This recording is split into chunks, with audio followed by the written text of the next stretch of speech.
자, 오늘은 이 교회에 대해서 설교를 하려고 합니다. 교회.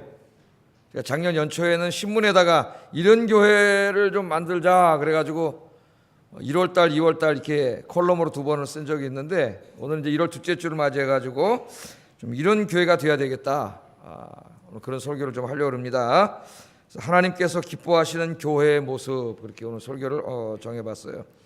하나님께서 교회를 세우셨어요. 이 땅에다가. 하나님께서 교회를 왜 세우셨느냐? 예? 우리 교회는 이 땅에 존재하면서 하나님을 영화롭게 하고 또 이 세상을 구원하는 하나님의 사명을 우리가 잘 감당하기 위해서 하나님께서 이 땅에 교회를 세우셨습니다. 우리가 그렇게 이해할 수가 있겠죠? 좀 더 한번 우리가 좀 더 자세히 공부를 해보겠어요.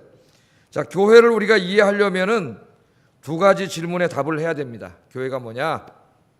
이해를 하려면은 두 가지 질문에 답을 해야 되는데, 첫째는 교회는 무엇인가? 교회는 무엇인가? 교회의 정체성의 문제입니다. 교회는 무엇인가? 이걸 알아야 되겠죠?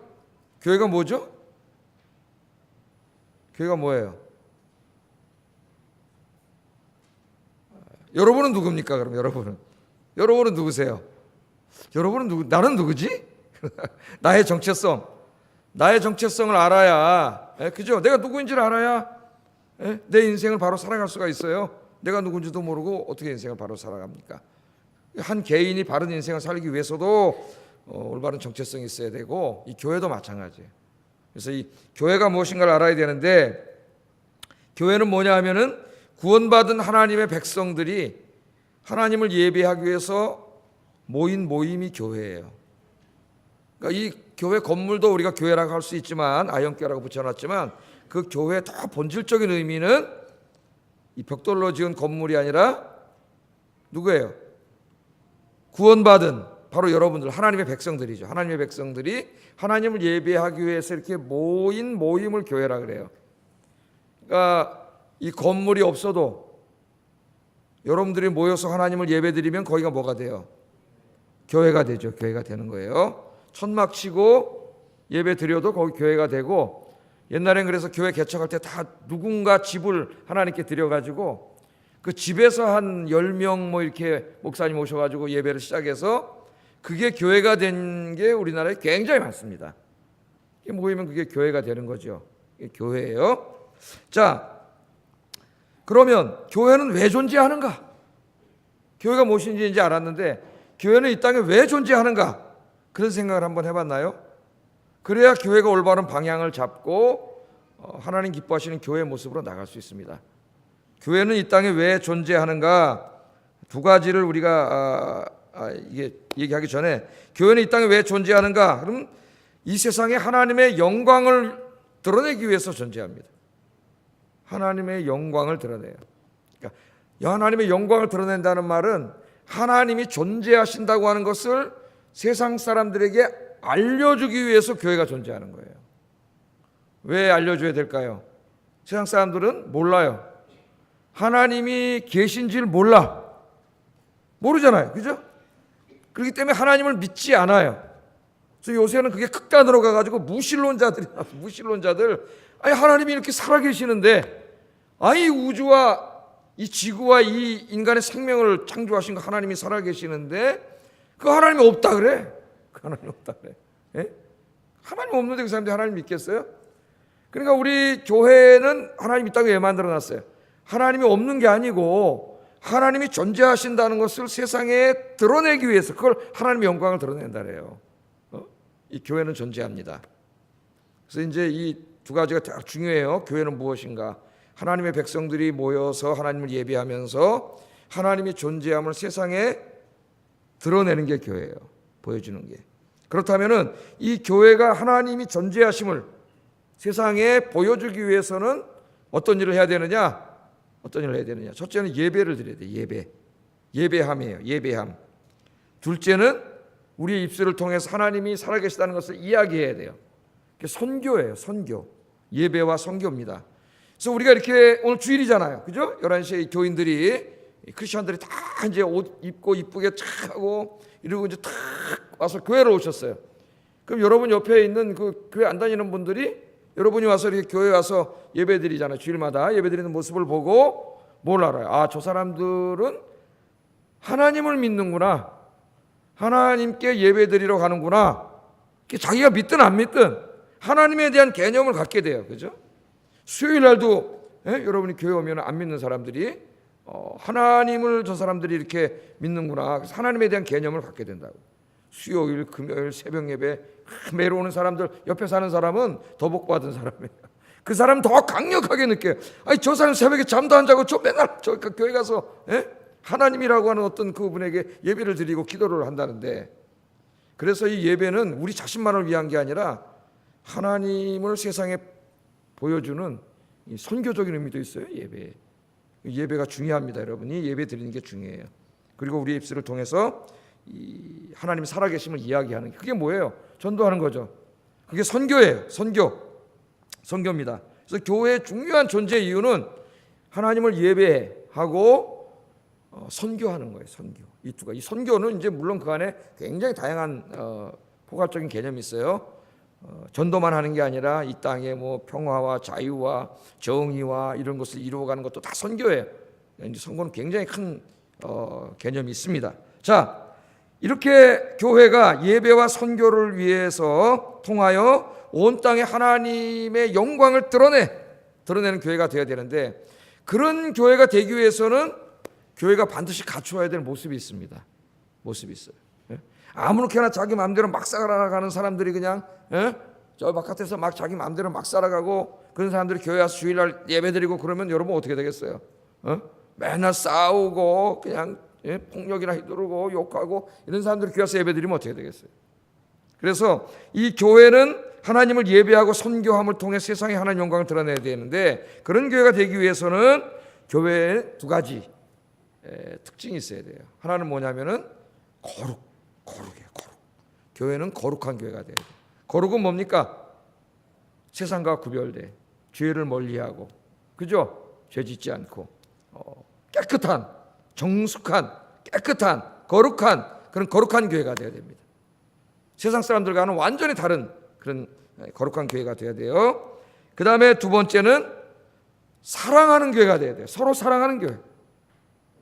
성도 간에 모여서 서로 사랑함으로 사랑의 하나님을 세상에 보여줘야 되고, 사랑이 가득한 천국의 모습을 세상에 보여줘야 돼요, 이 교회가. 그래서 우리 교인들이 모여서 서로 사랑함이, 그게 하나님을 세상에 보여주는 강력한 선교가 됩니다. 여러분, 저 여기서 맨날 우리끼리 모여서 싸움이나 하고 사랑하지 못하고 미워하고 이러면서 바깥에 나가서 하나님 살아계시다 그러면은 그 사람들은 뭐라 그러겠어요? 야, 니보다 내가 더 내 마음속에 하나님이 있다를 거 아니에요. 사랑, 이렇게 두 가지가 굉장히 중요해요. 그래서 교회는 사랑이 가득한 교회가 돼야 되고 거룩한 교회가 돼야 됩니다. 이 두 가지를 잃으면 교회는 더 이상 교회라 할 수 없어요. 그래서 교인들끼리 모여서 싸우는 교회는 교회가 아니에요. 이미 그 교회는. 교인들이 맨날 세상에 나가서 죄 짓고 부정한 짓 하고 거짓말하고 쏘기고 그렇게 들어와서 주일날 예배나 드리고 가고 그렇게 하는 교회는 이미 교회가 아닙니다. 교회 안에 온갖 세상의 죄악들이 가득한 교회는 이미 교회가 아니에요. 그런 교회는 그냥 그건 벽돌만 쌓아놓고 그냥 다양한 사람들이 모인 곳이지 교회가 아니에요. 그래서 교회가 교회 되려면 사랑과 거룩이 있어야 돼요. 근데 오늘 이제 이 히브리서 저자가 이것을 이야기합니다. 근데 이제 사랑에 대해서 이야기할 때는 두 가지로 나누었어요. 화평과 서로 돌봄. 이 두 가지로 사랑을 나누었어요. 그래서 오늘 이제 이 하나님이 기뻐하시는 게 세 가지를 제가 설교하려고 하는데, 화평, 거룩, 서로 돌봄, 이렇게 세 가지를 설교하려고 해요. 강의하기 전에 제가 신학적인 서론을 말씀드렸어요. 오늘 이 말씀 집중해서 듣고 은혜 받는 시간 되기를 주의 이름으로 축복합니다. 여러분, 막 설교를 들으려고 그럴 때 막 그냥 막 오늘은 막 목사님 무슨 설교 하실까 막 이런 기대하는 마음으로 막 제가 강단에 나오면 막 이런 마음이 듭니까? 아니면은 막 어휴, 또 저 양반 40분 할 텐데 40분을 어떻게 지나가나? 이런 마음이 듭니까? 마음속으로 대답해 보세요. 마음속으로. 막 기대가 되기 바랍니다. 기대가. 그러려면 하여튼 첫째는 제가 잘해야 되고, 제가 설교를 잘해야 되고, 제가 아무리 잘해도 여러분이 믿음이 없으면 이게 그렇게 들리지 않아요. 두 개가 다 작용해야 돼요. 그래서 어떤 목사님 그러더라고요. 제가 설교 시작한 지 5분 안에 조는 사람은 제 책임 아닙니다. 제 책임 아니라 5분 안에 조는 사람 자기 책임 아니래. 이 사람 완전히 그냥 잠이 습관화된 사람이고, 그 이후에 자는 사람은 목사의 책임이 있다는 거예요. 졸지 않게 설교를 해야 되는데, 그래서 제가 설교하면서 쫙 봅니다. 잘 들으시는데 간혹 조는 분이 있으면은 맨 처음에 굉장히 낙담이 됐어요. 그리고 자존심이 확 상했어요. 진짜로. 야, 내가 그래도 설교 잘한다고 생각했는데 조라? 그 좀 낙담도 돼요. 내 조는 설교밖에 안 되는구나. 그러면서 이제 또 오기가 생겼어요.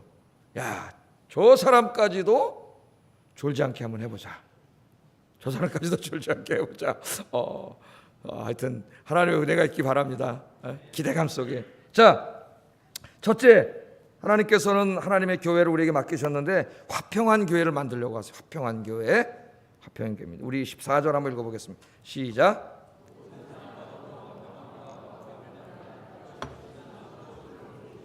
아멘. 자, 모든 사람과, 잘 보세요. 모든 사람과, 모든 사람, except one이에요. 한 사람도 예외 없이 모든 사람과 더불어 어떻게 하라고요? 화평하라. 화평하기를 따르라 그랬는데, 여기 따르라, 화평함과 거룩함을 따르라 그랬어요. 따르라 그런 동사가 명령형인데 좀 이게 애매합니다. 화평함을 따른다는 게 무슨 말인가? 화평함을 따른다? 어떤 사람이 화평을 위해서 노력하는데 그걸 따르라는 얘기인지 잘 정확하지가 않아요. 여기 따른다는 말은 헬라어로 이제 우리가 헬라어를 다 알 수 없지만 디오코라고 하는 말인데, 이는 힘쓰라. 오늘 문맥 속에서는 물론 따르라는 의미도 있어요. 그러나 문맥 속에서는 힘쓰라, 노력하라 그런 말이에요. 힘쓰라, 노력하라. 헬라어 이 사전이 있습니다. 헬라어 사전 중에 가장 권위 있는 헬라어 사전이 이제 바워 사전이라고 하는 사전이 있는데, 이 바워 사전이 이 번역을 택하고 있어요. 그래서 이게 힘쓰라, 따르라 그런 말이고, 우리나라 성경 중에는 이제 이 공동 번역이나 새 번역이 다 그렇게 번역을 했고, 또 여러분이 자주 많이 보시는 그 NIV, 여러분 지금 영어 성경 가지고 있는 분은 한번 그 보시면은 make every effort 이렇게 해놨어요. 모든 노력을 다하라. RSV 오시는 분은 strive for, 그것도 아주 굉장히 노력하라는 말이에요. 그러니까 이걸 제가 왜 이렇게 얘기하냐면은 모든 사람과 더불어 화평함과 거룩함, 화평함, 모든 사람과 더불어 화평하기를 힘쓰라 그런 말이라고. 이 말이요, 따르라 그냥 이 정도 의미가 아니라 힘쓰라, 모든 사람과 화평하게 평화롭게 지내기 위해서 모든 노력을 다하라 그런 말이에요. 모든 노력을 다, 한 명도 예외 없이. 자, 그럼 먼저 우리 화평하게 지내는 것에 대해서 거룩함은 좀 이따 살펴보고 생각해 보겠습니다.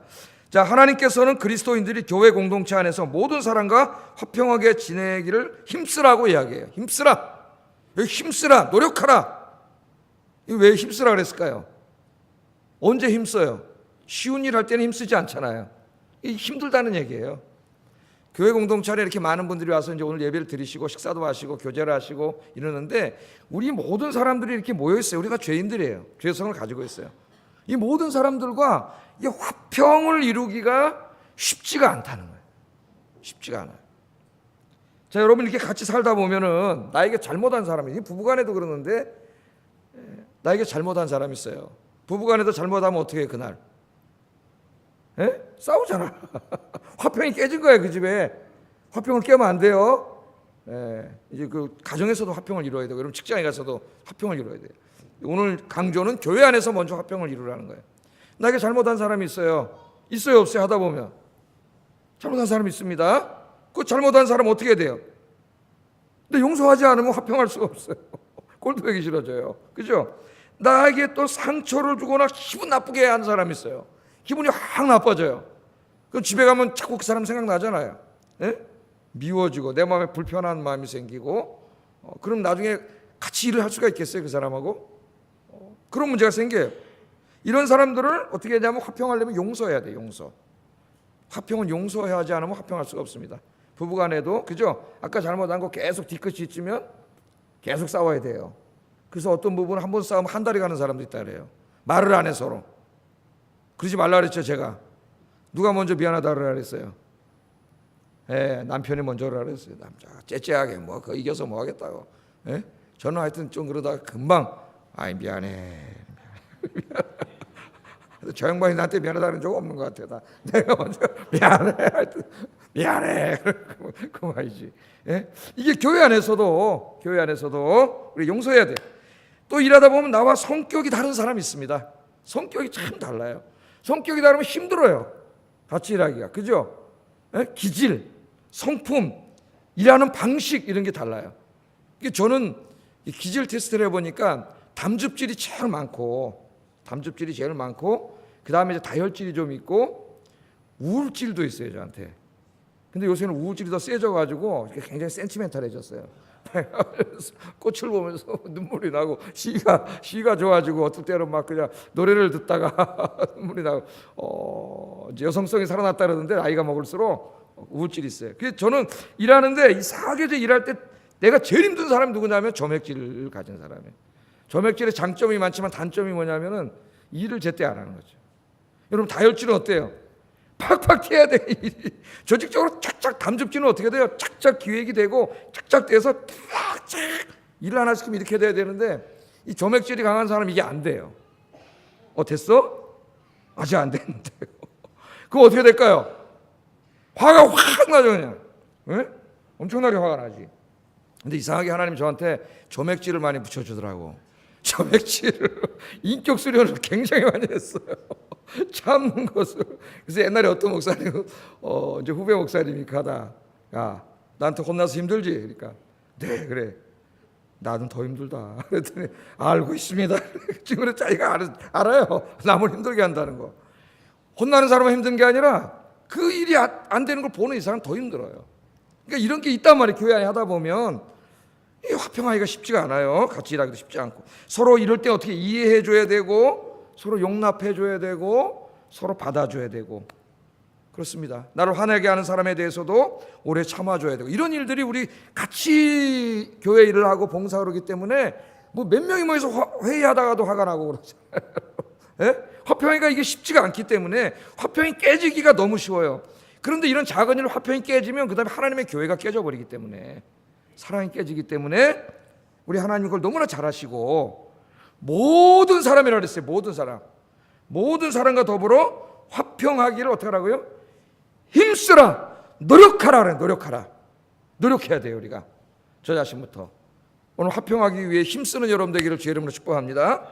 이 예수님께서는 이 화평을 이루지 못한 상태에서 누군가와 불화한 상태에서는 예배드림이 불가능하다 그랬어요. 예배드림이. 마태복음 5장 23절 24절 읽어보겠습니다. 시작.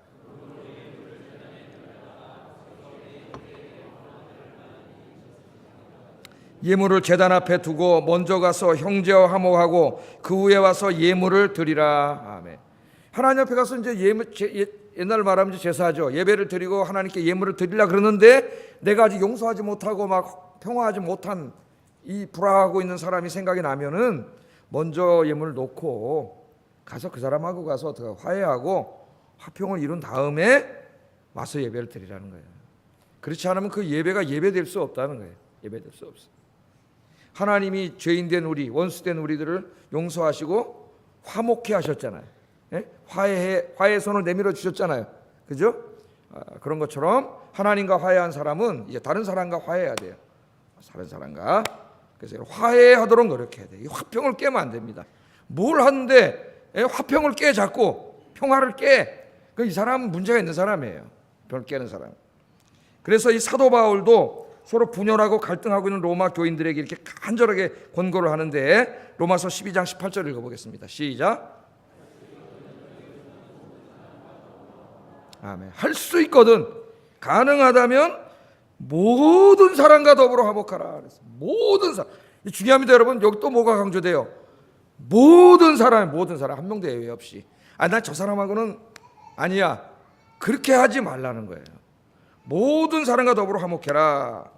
또 로마서 14장 19절도 읽어보겠습니다. 시작. 오늘 덕에 대해서는 설교하는 거 아니니까 화평만 하면 뭐예요? 화평의 일에 힘쓰라 그 말이에요. 힘쓰라 똑같은 말이죠. 화평하게 하는데 하여튼 여러분 오늘부터 우리 교회 공동체를 이렇게 화평케 하는데 힘쓰시기 바랍니다. 불합리하고 자꾸 갈등을 유발시키고 자꾸 이렇게 하지 말고 화평케 하는 데 힘쓰라 그랬어요. 화평케 하는 데 힘쓰라. 자, 근데 여기에 아주 중요한 말을 해요. 이 말을 우리가 집중해야 되는데 그게 뭐냐면 화평함이 없이는 아무도 주를 보지 못한다 이렇게 말합니다. 굉장히 중요한 말씀이에요. 심각한 말씀이에요. 화평함이 없이는 아무도 주를 보지 못한다. 무슨 말입니까? 화평함을 이루는 일에 힘쓰지 않는 사람, 다른 사람들과 불화하고 다투는 사람은 천국에 가서 하나님을 볼 수 없다 그 말입니다. 볼 수 없다. 심각한 말을 하는 거예요 지금 하나님께서. 그러니까 화평을 이루는 일에 힘쓰는 삶과 천국에 가서 하나님을 만나는 것이 밀접하게 연관되어 있음을 이야기합니다. 우리는 이 말씀을 듣고 깜짝 놀라요. 화평을 이루려고 힘쓰지 않고 다른 사람들과 다투고 불화하는 사람들이 천국에 가지 못한다고 지금 말씀하고 있기 때문에 굉장히 놀라운 말씀이에요. 깜짝 놀랍니다. 깜짝 놀라요. 놀랍죠? 깜짝 놀라요. 에? 왜 그렇습니까 여러분? 화평은 성령의 열매예요. 갈라디아서 5장 22절 23절에 보면은 성령이 들어온 사람 그 안에, 그래서 구원받은 사람의 마음에는 성령의 열매가 맺히는데 사랑과 희락과 그다음 뭐가 열려요? 화평의 열매가 맺어요. 그 화평의 주님이 내 안에 들어오셨기 때문에 구원받은 사람은 그 마음속에 화평의 열매가 맺어야 돼요. 화평. 그러므로 화평의 열매가 없는 사람은 성령 받은 사람이라 할 수 없습니다. 그러므로 구원받은 사람이라 할 수 없어요. 심각해졌네요. 심각해졌어요. 나 어저께 다퉜는데, 나 지금도 누구 미워하고 있는 사람 있는데 나 구원 못 받았네. 에? 그럴까요? 아마 그렇다면 한 사람도 구원 못 받았을 거예요. 그죠? 내가 한 번, 여기는 어떤 한 번의 행동을 말하는 게 아닙니다. 이게 한 번의 행동. 그렇게 굳어진 그 사람의 어떤 그 생활 습관이라 할까? 이게 뭐예요? 삶의 태도라고 하겠습니다. 삶의 태도예요. 삶의 태도. 우리 예수 믿는 사람도요, 죄성이 아직 가지고 있기 때문에 우리가 완전히 구원받지 못했어요. 인간의 죄성이 있기 때문에 아까 같이 그런 막 나를 상처 주고 화나게 하는 사람 보면 화가 확 납니다. 저는 날까요, 안 날까요? 화가 나죠. 이 다혈질인 사람은 그게 또 더 팍 나오죠. 막 우리가 화가 나고 불화할 수 있어요, 우리 인간이. 그러나 그 안에 성령이 들어와 계신 분은 만약에 내 안에 그런 불화하는 마음이 생기고 미워하는 마음이 생기고 이러면 어떻게 해요? 성령이 내 안에 계시기 때문에 내가 안에서 괴로워져요. 내가 왜 이러지? 이러면 안 되는데, 하나님이 용서하라 그랬는데, 사랑하라 그랬는데, 화평하라 그랬는데, 이런 마음이 생기게 돼 있어요. 그래서 그 마음을 가지고 회개하게 돼 있어요. 하나님, 내가 어떤 사람 나 어제 마음 기분 나쁘게 해서 내가 지금 한 방 패주고 싶은데 죄송합니다. 하나님, 내가 목사가 이 모양입니다.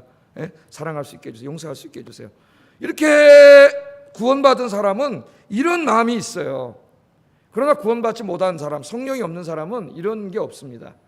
그냥 계속 다투고 불화하고 싸우고 이런 것이 그냥 계속 습관적으로 반복적으로 행해지는데 어떠한 죄의식도 없고 그런 게 그냥 삶의 형태로 굳어진 거예요. 여러분, 그런 사람은 구원받았다고 볼 수 없어요. 성령이 그 안에 있는 사람은 절대 그렇게 살지 못합니다. 인간의 연약함 때문에 내가 순간 누구랑 싸울 수 있고 다툴 수 있지만 성령께서 그걸 막 괴롭게 하세요.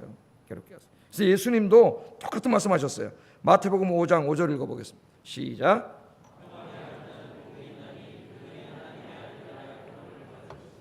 아멘. 화평케 하는 자, 평화가 없는 곳에 다툼 있고 싸우는 곳에 가서 그걸 또 이간질 시켜갖고 더 싸움 시키는 사람이 있어요. 이걸 어떻게 하라고요? 화평케 하는 자, 피스메이커, 평화를 만드는 자예요. 만드는 자는 하나님의 아들이라 일컬음을 받으리라. 하나님의 아들이라 일컬음을 받는 게 구원받는다는 얘기예요. 화평케 하는 자가 하나님의 아들이라 일컬음을 받으리라. 성경 그렇게 말씀했습니다. 그래서 여러분, 오늘부터 이 화평하는 일에 힘쓰셔야 돼요. 아까 뭐랬어요? 힘쓰라. 모든 노력을 다하라 그랬으니까. 먼저 여러분, 우리 공동체 안에서 여러분이 오늘부터 내 마음에 조금이라도 서운한 사람, 미워하는 사람, 용서가 안 되는 사람 있을 수 있습니다. 인간이기 때문에 그걸 방치해 두면 안 돼요. 내 마음속에서 오늘부터 간절히 기도해요. 용서할 수 있게 해달라고 기도하시고, 믿음 좋은 사람이 먼저 손을 내미시기 바랍니다. 손을 먼저 내미는 사람 지는 사람이 아니라 믿음이 좋은 사람이고 성숙한 사람이에요.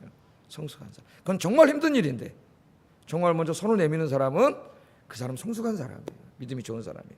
제가 마지막으로 화평에 대해서는 오늘 이렇게 마무리하면서 모든 사람과 화평하는 아주 쉬운 방법을 하나 가르쳐 드리겠습니다. 쉬운 방법. 화평하게 힘쓰라 그랬잖아요. 힘을 써야 되는데 어떻게 힘써야 되느냐? 예? 제가 가르쳐 드릴게요. 일주일 동안 여러분 이제 이거 실천 사항인데 잘 들어보세요. 일주일 내내 웃는 거예요. 웃는 거. 사람을 보면 웃는 거예요. 이거 찌그리지 말고 딱 보다가 이러지 말고 딱 할렐루야 그러면서 항상 웃으면서 맞이하는 건데 이제 요일마다 좀 달라요. 제가 이게 글을 읽어보니까 월요일 날은 원래 웃는 날이랍니다. 원래 웃는 날. 내일 월요일 날 웃으세요. 아침에 눈 뜨고 오늘 어떻게 직장 가지 그러면서 월요일 날 원래 웃는 날이에요. 화요일 날은 화사하게 웃는 날이에요. 화요일 날은 어떻게 웃으라고요? 화사하게 웃으세요. 화사하게. 예? 수요일 날은 수요일 예배 오잖아요. 성도님들 만나잖아요. 수시로 웃는 날이래요.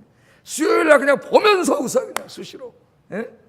목요일 날 전도하러 오고 막 또 뭐 있지 않습니까? 목요일 날은 목청껏 소리내어 웃는 날이에요. 목청껏. 한번 웃어보겠습니다. 웃어보세요. 기분 좋아지죠? 요새 웃음 치료라 그래가지고 뭐 이 손뼉 치면서 일부러 막 웃기도 해요. 사람들이 이거 치료된다고. 예? 금요일 날은 금세 웃고 또 웃는 날이래. 예? 금요일 날 예배 드려 오셔가지고 금세 웃고 또 웃고 금세 웃고 또 웃고 토요일 날은 토실토실 예쁘게 웃는 날이랍니다. 토실토실 어떻게 웃는 건지 모르겠어요. 토실토실 예쁘게 웃으세요. 그리고 이제 오늘 주일날이잖아요. 주일날은 주로 믿음의 교우들에게 웃음을 선사하는 날이래요. 믿음의 교우들. 믿음의 교우들 만나잖아요. 여러분 가장 강력한 살인 미소를 한번 옆분에게 무료로 서비스하겠습니다. 옆에 사람에서 살인 미소 한번 해보세요. 살인 미소. 아까 뭐라 그랬어요? 힘쓰라 그랬잖아. 힘쓰라. 좀 안 웃어지더라도 거울을 보고 좀 웃는 연습을 하세요. 이거 노력하라는 말이에요. 나 성격이 원래 쌀쌀해. 난 몰라. 모르긴 뭘 몰라. 하나님 힘쓰라는데 무슨 뭘 몰라요. 쌀쌀한 사람은 안 쌀쌀해지도록 노력해야 돼요. 자꾸 또 친근한 사람이 되도록 이렇게 노력해가지고 여러분 이 화평하는 일에 힘써서 교회 안에서도 여러분 가정에서도 내 직장에 나가서도 여러분 가는 곳마다 화평이 가득하기를 주의 이름으로 축복합니다. 두 번째는 거룩한 교회를 만드는 일에 힘쓰라 그랬어요. 거룩한 교회. 거룩함을 따르라. 이것이 없이는 아무도 주를 보지 못하리라. 아멘. 그렇게 얘기합니다. 자, 거룩한 교회를 만들려면은 교회가 아까 뭐라 그랬죠? 하나님을 믿는 사람들이 모여서 예배하는 거. 하나님 믿는 사람들의 모임. 그러니까 교회가 거룩하게 지려면 누가 거룩해져야 돼요? 청소하면 됩니까? 교회를 건물이라고 이 벽돌이라고 생각하면은 거룩하게 하려면 어떻게 해야 돼요? 벽돌을 열심히 닦으면 되겠죠. 네? 그럼 깨끗해지겠지. 근데 교회가 거룩해지려면은 교회는 사람이에요. 교회를 이루고 있는 벽돌은 사람이에요. 그러므로 누가 거룩하게 살아야 돼요? 여러분이 거룩하게 살아야 되죠. 거룩은 소극적으로 말하면은 죄를 짓지 않고 죄를 멀리하는 것이고, 적극적으로 말하면 하나님의 말씀대로 사는 거예요. 의롭게. 이 두 가지가 다 있어야 돼요. 네? 그런데 오늘 이 말씀에도 보면은 우리가 거룩하게 살아야 되는데 오늘 뭐라 그랬냐면 거룩함이 없이는 주를 보지 못한다 그랬어요. 이것도 뭐예요? 거룩하지 않으면 하나님 나라에 가지 못한다는 거예요. 네? 그럼 여러분 죄 안 짓습니까? 죄를 다 짓는데 죄 한 번 졌다고 지옥 갑니까? 그럼 천국 갈 사람 아무도 없는데? 이것도 뭐예요? 한 번의 행위를 말하는 게 아니라 이것도 역시 뭐예요? 그렇게 계속 습관적으로 반복적으로 죄를 지음으로써 어떤 죄에 대한 죄책감도 없이 반성도 없이 계속 어떤 삶의 형태가 그렇게 굳어진 모습을 말하는 거예요. 한 번 어떻게 했다고 지옥 가면 다 지옥 가죠. 우리도 연약해서 죄를 질 수 있는데, 그렇게 굳어진 사람은 구원받았다고 볼 수 없어요. 이것도 마찬가지예요. 우리가 구원받은 사람은 성령님이 우리 안에 들어와 계시기 때문에 우리 안에서 자꾸 거룩한 삶을 살도록 하는 소망을 주세요. 우리가 죄를 지면은 성령님이 막 슬퍼하시고, 우리 마음에 막 불편한 마음을 주세요. 그래서 구원받은 사람은 어때요? 내가 연약해서 죄를 진 다음에 어떻게 합니까? 죄에 대한 애통함이 있어요. 애통함이. 괴로움이 있어요. 그래서 회개하게 돼요. 하나님 앞에 가서. 하나님, 내가 또 연약해서 죄를 졌습니다. 내일부터는 정말 거룩하게 살겠습니다. 깨끗하게 살겠습니다. 아까 내가 거짓말 했는데 하나님 다시는 거짓말하지 않겠습니다. 아까 내가 이익을 위해서 조금 불의한 일을 했는데 다른 사람 좀 마음 아프게 했는데 내일부터는 절대 그러지 않겠습니다. 이게 구원받은 사람의 마음은 죄를 안 짓는 게 아니고, 안 지려고 노력하지만 인간이 연약해서 이런 죄를 짓더라도 그 안에 이런 애통함이 있어요. 애통함이. 그리고 성령님이 우리 안에서 자꾸 죄 짓지 않도록 거룩하고 의로운 삶을 살도록 우리 안에 자꾸 소망을 주세요. 그런 소망을. 이게 다른 거예요, 여러분. 이게 다른 거예요. 나 구원 못 받으면 어떡하지? 네, 여러분이 내가 이렇게 죄 졌는데 나 구원 못 받으면 어떡하지? 그런 마음이 있는 사람은 이미 구원 받은 사람이에요. 할렐루야. 아셔서 너무 염려하지 마세요. 예? 그건 반성 있는 사람이에요. 회개하는 사람. 나 이렇게 죄 졌는데 내 구원 못 받으면 어떡하지? 그 사람은 구원 받은 사람이야. 그 사람은. 예? 용서해. 그러나 그런 게 없어요.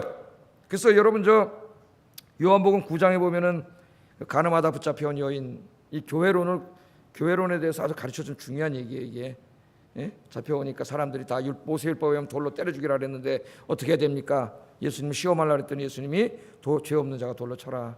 그랬더니 돌멩이 놓고 다 갔어요. 그래도 굉장히 양심적인 사람입니다. 오늘 21세기 보면은 걸리기 전까지는 다 돌멩이 들어서 집어 던져요. 사람들이 지혜에 앉은 것처럼. 죄 짓고 잡혀가도 끝까지 죄 안 졌다 그래갖고 대법원까지 가야 돼. 대법원까지.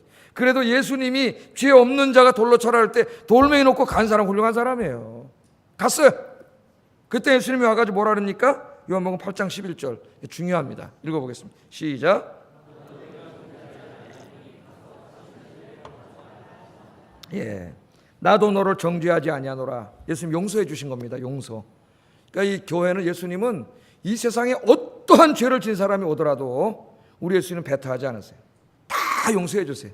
그 죄를 다 용서해 주시고 새 사람 만들어 주세요. 그렇기 때문에 교회는 그런 교회가 되어야 돼요. 어떠한 죄인이 오더라도 우리 교회 공동체 여러분이 어떻게 하셔야 돼요? 사랑으로 안아줘서 그 사람을 하나님의 백성으로 만들어줘야 돼요. 용서해야 돼요. 그러나 거기서 끝나면 교회가 아닙니다. 여러분. 교회는 사랑인데 어떤 사람은 그런 사람이죠. 잘 모르는 사람이에요. 그 다음 말씀을 읽지 않아요. 성경은. 그 다음에 뭐예요? 다시는 죄를 범하지 말라. 하나님의 은혜로 구원을 받은 이후에는 그 죄사함을 받아서 거룩한 성도가 된 이후에는 다시는 죄를 지으면 안 됩니다. 우리 예수님 다시는 죄를 짓지 말라. 그렇게 얘기해 주셨어요. 그래서 그래서 뭐라는 거예요? 오늘 죄 짓지 않도록 힘쓰라. 거룩하기를 어떻게 하라고요?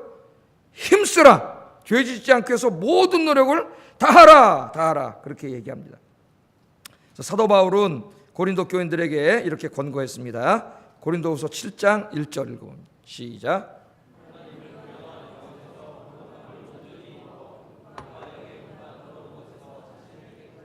아멘. 하나님을 두려워하는 가운데 하나님 살아계신 거 믿죠? 하나님이 계신데 어떻게 내가 막 죄짓고 내 마음대로 살아요? 하나님을 두려워하는 마음이 있어야 돼요. 하나님을 두려워하는 가운데 그런 마음이 있다면은 죄짓지 않습니다. 어떻게 하라고요? 거룩함을 온전히 이루라 그랬어요. 더 강조하고 있어요. 여기. 그렇게 하면 어떻게 돼요? 육과 영의 온갖 더러운 것에서 자신을 깨끗하게 해요. 육과 영의 온갖 더러운 것에서 자신을 깨끗하게 하라. 깨끗하게 하라 명령이에요. 힘쓰고 애쓰고 노력하라는 거예요. 왜? 우리는 죄성을 가지고 있기 때문에 구원받았지만 아직도 육신의 정욕 때문에 자꾸 죄를 지을 수 있는 가능성이 많아요. 또 우리가 사는 세상은 그걸 막 죄를 짓도록 만들어. 돈 벌고 출세하고 성공하려면 막 죄를 짓지 않고 살아갈 수가 없어요. 그렇기 때문에 우리가 어떻게 돼요? 죄와 싸워야 돼요. 죄를 멀리해야 되고 죄는 그 이름이라도 부르지도 말고 죄와 싸워야 돼요. 힘써야 돼요.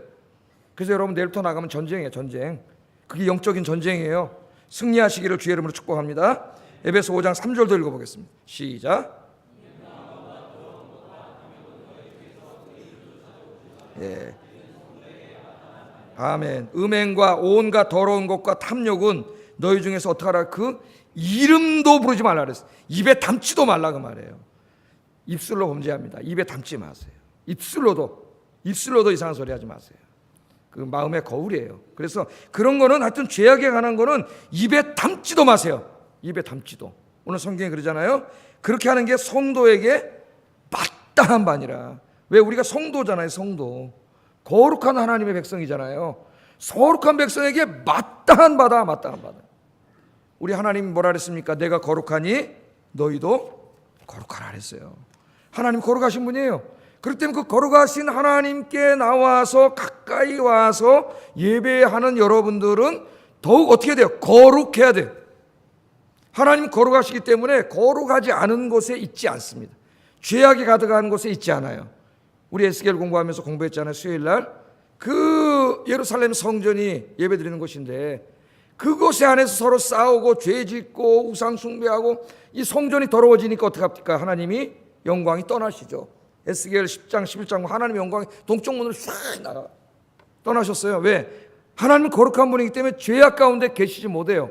그래서 이 교회 공동체가 죄 가운데 물들어 버리면 화평이 깨지고 죄 가운데 물들어 버리면 하나님의 영광이 떠나버려요.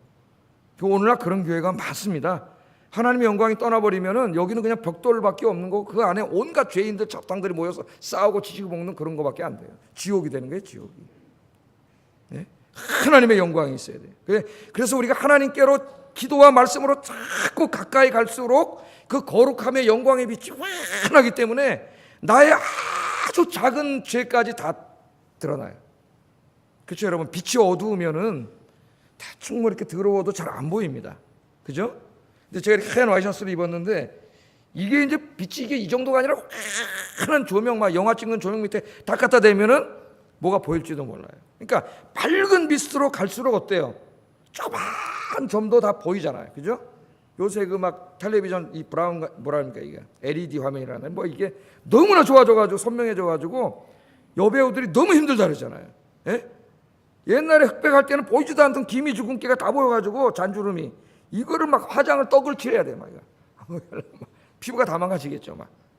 그러니까 하나님의 영광의 빛에 가까이 갈수록 신앙이 여러분 깊어질수록 죄에 대해서 더 민감해져요.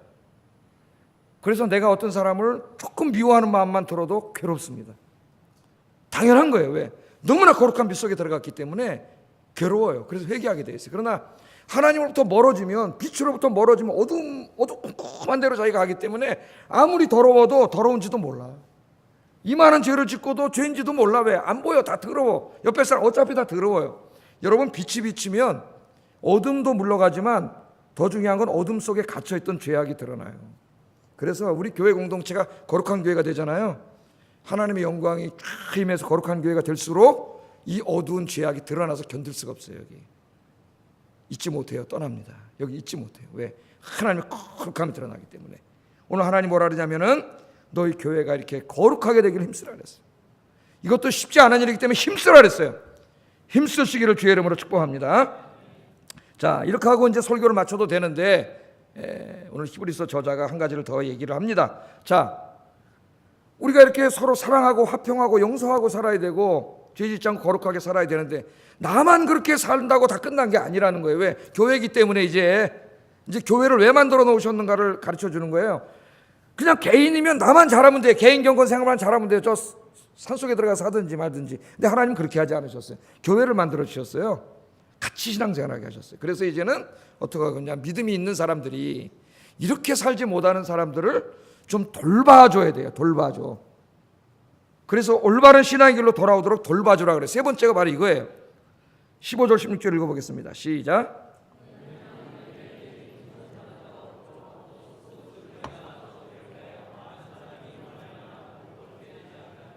음행하는 자와 혹 한 그릇 음식을 위하여 장자의 명분을 판 에서와 같이 망령된 자가 없도록 살피라. 아멘. 여기 보면은 너희는 살피라. 주어 동사 딱 끊어놓으면 문장을 볼 때 여러분 그죠? 문장의 주요 부분을 딱 끊어놔야 될 때 이게 귀납적으로 성경 공부하면 이런 훈련을 많이 시켜요. 너희는 살피라 이거죠 뭐. 그죠? 딱 뭘 살펴? 살피라는 말은 주의하라는, 주의 깊게 살펴보라는 말이에요. 뭘 주의 깊게 살펴봐요? 공동체 안에서 세 가지가 나와요. 여기 보면 뭐가 나옵니까? 첫째는 은혜에 이르지 못하는 자가 있는지를 주의 깊게 살펴보라 그 말이에요. 왜 살펴볼까요? 비난하려고? 아니죠. 왜? 돌봐주려고. 은혜에서 떨어졌다는 것은 여러분 교회에서 떨어져나는 것은 구원받지 못한다는 얘기예요. 그러니까 교회 공동체 안에 그런 분이 있을 수 있다는 겁니다. 여기 은혜에 이르지 못한다는 말은 출애굽 사건을 염두에 두고 한 말이에요. 이스라엘 백성들이 하나님 앞에 택함 받아서 애굽에서 노예 생활하다가 구원받아가지고 가나안 약속의 땅을 약속받았잖아요. 그리고 나오는 중에 죄를 져가지고 어떻게 했습니까? 20세 이상 중에서는 두 사람 빼고는 다 죽었어요. 못 들어갔어요. 그 약속의 땅에 여호수아 갈렙 빼고는 못 들어갔다고요. 지금 그 얘기를 하는 거예요. 은혜에서 이르지 못하는 자, 그런 자가 교회 안에도 있을 수 있다는 겁니다. 그 가나안 땅을 약속받고 나왔는데 2명만 들어갔어요, 여러분.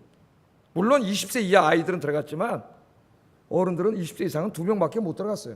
그러니까 마지막 때에도 지금 같이 교회 다니지만 이 지금 은혜에서 떨어져 나가는 사람이 있을 수 있다는 거예요. 그런 사람이 있는지 교회에서 돌보라는 거예요. 서로 누가 돌봐야 돼요? 우리 장로님들이 돌보시고, 우리 권사님들이 돌보시고, 우리 안수장님들이 돌보시고, 우리 구역장님들, 세가족 교사들, 또 누굽니까? 우리 선생님들, 믿음 생활을 먼저 하시는 집사님들이 자기 구역 안에, 전도회 안에 이렇게 믿음을 잃고 있는 분이 있는가를 서로 돌봐야 돼. 서로 돌봐야 돼. 아침에 제가 설교했더니 주일학교 선생님들이 많이 은혜 받고 가셨어요. 아이들을 잘 돌봐서, 한 명도 잃어버리지 않고 천국 갈 때 다 같이 가는 교회 만들기를 주의 이름으로 축복합니다. 자, 두 번째는 쓴 뿌리가 나지 않도록 교회를 돌보라 그랬어요. 쓴 뿌리가 나지 않도록. 쓴 뿌리가 뭡니까? 쓴 뿌리. 쓴 뿌리는 거기서 나서 열매가 맺으면 맛이 쓰고 독이 있는 열매, 쓰고 독이 있는 열매를 맺는 식물의 뿌리예요. 근데 쓴 뿌리가 나서 괴롭게 하여 많은 사람이 이로 말미암아 더럽게 되지 않게 하라. 그렇게 주의하라는 거죠. 그러니까 쓴 뿌리를 내버려 두면은 그게 자라가지고 독성이 있는 열매를 맺어. 그럼 사람들이 모르고 따먹어요. 따먹으면 독이 있어서 죽는단 말이에요. 그러니까 이거는 지금 비유적인 말로 교회 공동체를 해롭게 하는 그런 결과를 가져오는 쓴 뿌리를 뽑으라는 거예요. 교회마다 쓴 뿌리가 있어요. 쓴 뿌리가 다 모양이 달라요. 쓴 뿌리가 있는데 그 쓴 뿌리를 내버려 두면 쓴 뿌리가 자라가지고 열매를 맺어요. 열매가 또 화려해요. 마귀가 만든 열매는. 사람들이 따먹어요.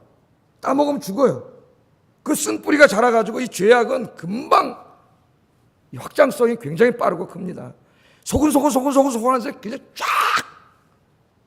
그래서 지금 하나님 쓴 뿌리가 있는지 뽑으라는 거예요. 이걸 우리 장로님들 앞장서 뽑으셔야 돼요.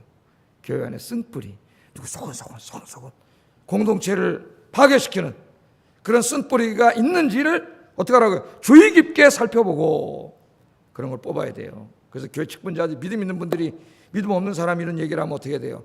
집사님, 교회에서는 그런 말 하는 거 아니에요.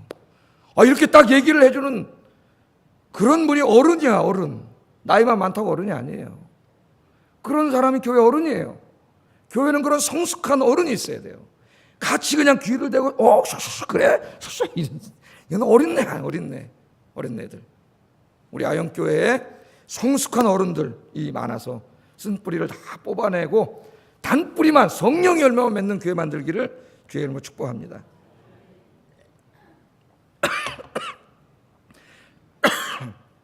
자, 마지막으로 뭘 또 살펴보라 그랬냐면은 에서같이 망령된 자가 있나 살펴보라 그랬어요.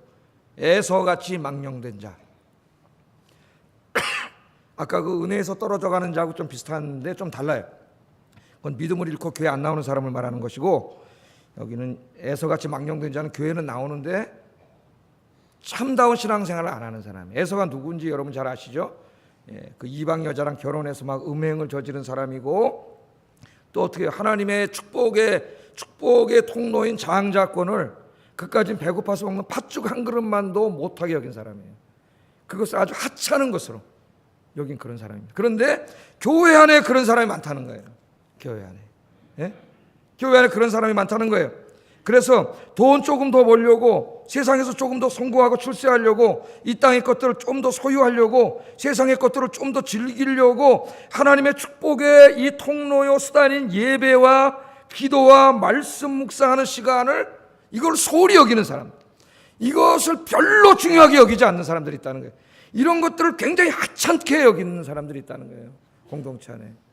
여러분은 어떻습니까? 여러분은 이건 굉장히 중요한 건 하나님을 예배하고 기도하고 말씀을 묵상하고, 이것은 인생의 가장 중요한 것인데 이게 바로 하나님의 복의 통로인데 이거는 대수롭지 않게 여겨. 이건 안 해도 그만이고, 이건 하찮은 것으로 여기고, 돈 벌고 성공하고 출세하고 집 사고 세상적인 이것만 높은 가치를 두는 사람들이 누구냐면 에서 같은 자예요. 교회 안에 그런 사람이 있다는 거예요. 그걸 어떻게 하라고요?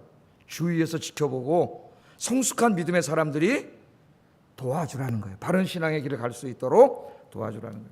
그러한 삶을 사는 사람을 하나님 뭐라 그랬냐면은 망령된 자라 그랬습니다. 하나님 앞에 뭐한 자예요?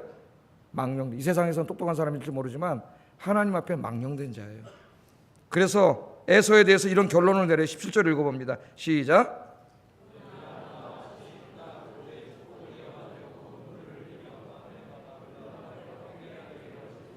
그 길을 계속 에서는 갔기 때문에 이렇게 됐다는 거예요. 회개할 기회도 얻지 못하고 이렇게 망령된 길을 갔다는 거예요. 그러니까 너희는 그러면 안 된다는 거죠. 하나님이 교회 안에서는 그런 일이 이루어지면 안 돼. 제일 먼저 목사가 이제 뭐 설교를 통해서 여러 가지 방법을 통해서 목사가 그렇게 해야 되고, 그러나 목사만 해서 안 되고 우리 성도님들끼리 같이 더 잘하시니까 구역도 있고 전도회도 있고 뭐 여러 가지 우리 같이 소그룹으로 만나고 그러시잖아요. 그런 가운데서 이러한 사람들을 기분 나쁘게 충고하라는 게 아니라 사랑으로 믿음의 선배로 아주 좋은 방법을 해야죠. 기도하시면서 바른 신앙의 길로 이끌어 주라는 거예요. 우리 성도님들이 그렇게 되기를 주의 이름으로 축복합니다. 기도하겠습니다. 자, 세 가지 말씀드렸습니다. 교회에서 모든 사람들과 화평하게 지내는 일, 평화롭게 지내는 일, 화평을 만드는 일에 힘쓰게 해주세요. 네. 오늘부터 모든 노력을 다하겠습니다. 힘쓰게 해주세요. 두 번째는 죄는 그 모양이라도 버리고 죄를 멀리하고 입에도 담지 않고 하나님 말씀대로 거룩하게 사는 일에 힘쓰게 해주세요. 세 번째는 나만 신앙생활하는 게 아니라 믿음이 연약한 성도들을 돌아보아 신앙의 길로 인도해주는 일에도 힘쓰게 해 주시옵소서. 같이 기도하겠습니다.